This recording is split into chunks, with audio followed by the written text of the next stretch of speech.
because I'm pretty sure I've got a few minutes left here. A couple little shout outs, which I'm going to put at the beginning of this video.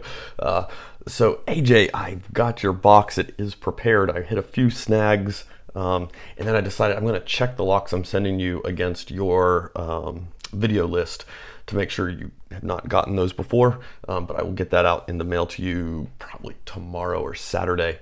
And want to give a little shout out to Bronx lock picker there.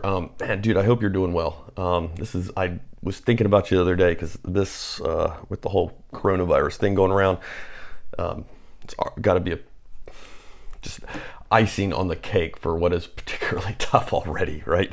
Icing's the wrong word. Pick a flavor of icing you don't like. Shit icing for what's already probably a tough time. So I hope you're doing well, man. And yeah, there we go. Let's get back to the front of the video, which was already filmed. Hey everybody, Average Picker here. Let's try to pick a lock. Yeah, let's do that Sergeant challenge lock from FastCharlie. We like FastCharlie and we like Sergeant locks. Could it get any better? So we're in there, good. So there we go. Need tensioner. I need to take. Oh, grabbed kind of a. It's just standard hook, but oh, I should. Yeah, we can probably do it with that one.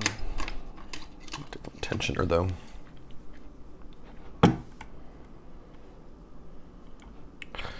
All right, let's see what we can get here.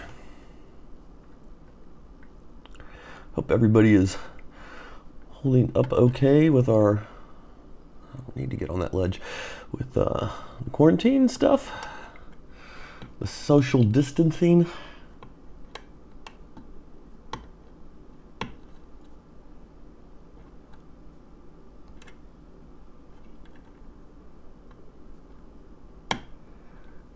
FastCharlie always makes a pretty fun lock. We're just kind of nudging our way through the pins. Nothing major to report. There goes one. One might have overset. It gave us a little bit of a fall, so we're going to keep going. I'm not going to try to drop it because a lot of times with challenge locks, working something else will drop. Yeah, see, so I just worked, I don't know, it was pin 4 maybe, and one dropped. Oversets are kind of, a lot of times they work themselves out on challenge locks.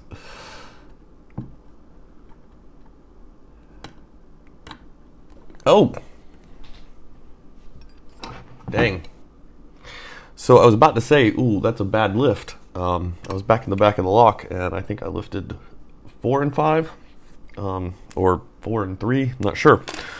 It was a double lift. It felt very bad, like a double lift, but that's what it needed. There we go. I'll take it. It's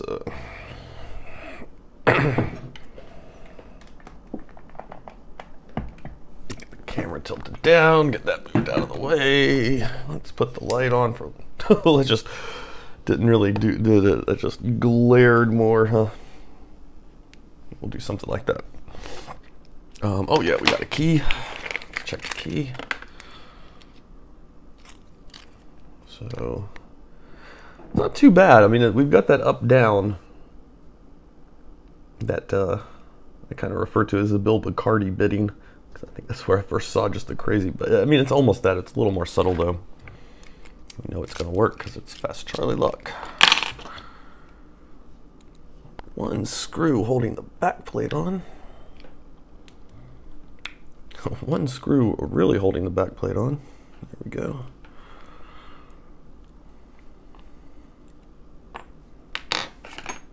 Oh, my other follower is still tied up. I'll just use this one.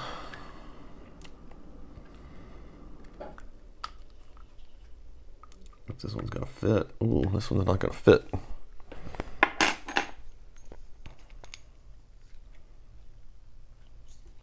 There we go. I know, my camera angle, still not great. It, plans to do it, work on it, got a little thwarted. A lot of unexpected bills came up. What am I looking for? I'm looking for tweezers. Oh, so it is a 6-pin. So when I said my double lift, I was probably 5 and 6. 6 is a standard. I should have. How did I not know this was 6 pins? I mean, I picked tons of sergeants. That's like my go-to practice look. Of course it's 6 pins. Okay, we've got a pin and pin key pin here.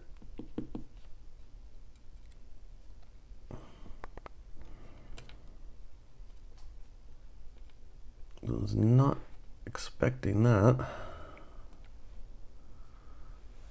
Didn't really feel it. Something in there kept dropping down some, but it might have been it.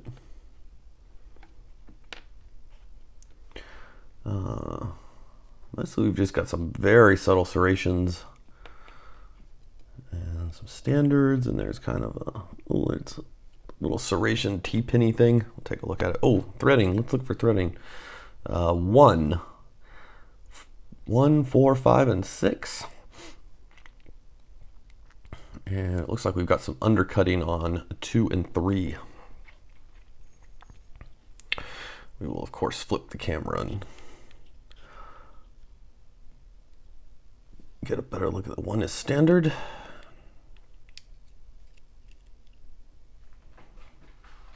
One is the one I overset, and I see why I did it. It would have just been barely hung up in there. 2, we've got mostly a spool. 3 is spooled.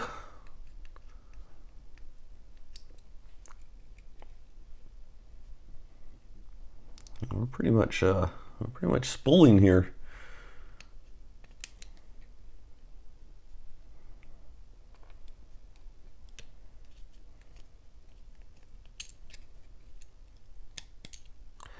And 6 pin and pin.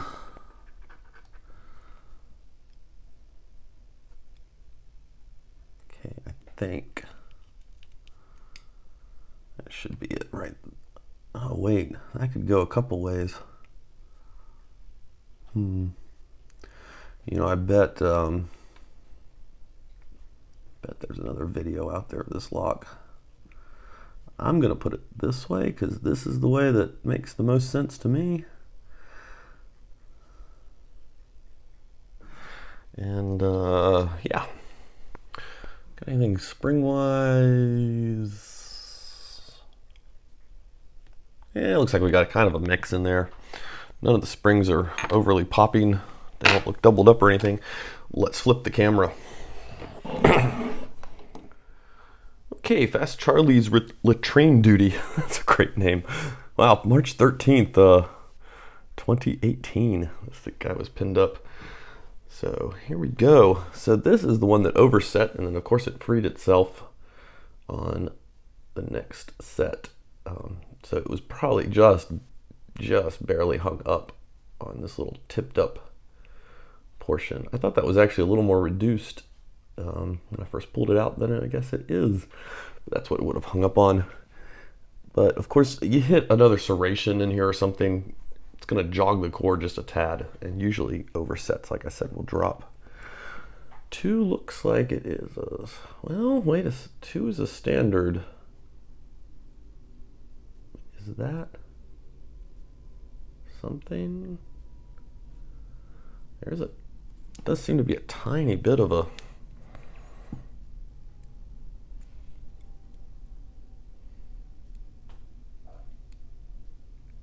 no, I don't think that's anything. 3, little spool element. So our key pin in 4 is a pin and pin. You don't see a whole lot of pin and pin key pins. There we go. Very cool. These are pin and pins are probably the hardest pins for me to make. I have never done a great job with them. They have always had some kind of issue when I go to put them to work in the lock. 5, nice double spool. And 6, there we go. Dual little serrations, very nice. And of course, if we step up from that, we've got a driver. Pin and pin driver. I am pretty sure that's the way it's supposed to go. So your shear line's down here. And that little guy fits in there. Well, he will fit in there. Come on, camera. And the reason I'm pretty sure it went that way is just based off where the serrations are, right? It wouldn't make sense to have the, God, that guy really does not want to go back in there. Oh wait, that's why, okay. So, it is like that. I figured those serrations, you wanted them down here. There we go.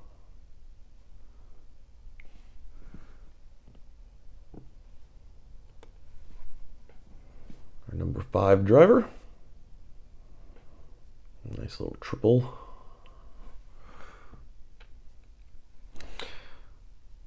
Good old spool for number 4. And that's on a steel pin. Steel pins could be a pain to work with, man. If you work these other ones and then all of a sudden you switch and start working a steel pin, you just don't feel like you're getting anywhere. Everything takes like twice as long doing your cuts. And it's a spool, but we got more of a tapered. It's almost like a thread bobbin or something.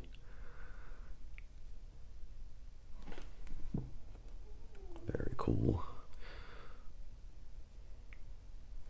Oh, is that stepped? I see we've got the double cut in there. Come on, focus camera. But is that slightly stepped? It might be.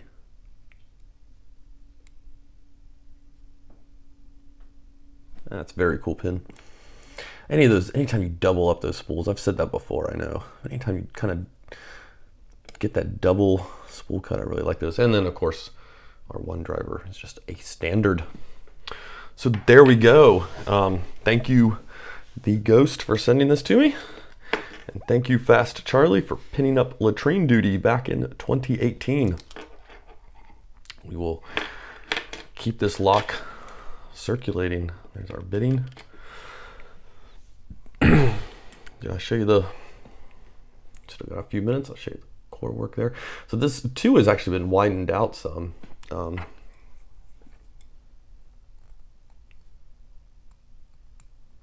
I think I said 2 had an undercut. And I'm wrong, it's just been widened and that's it. But we do have a undercut on 3. And then nice threading on 1, 4, 5, and 6. All right, guys, thanks again. Thanks for watching, and take care of yourself.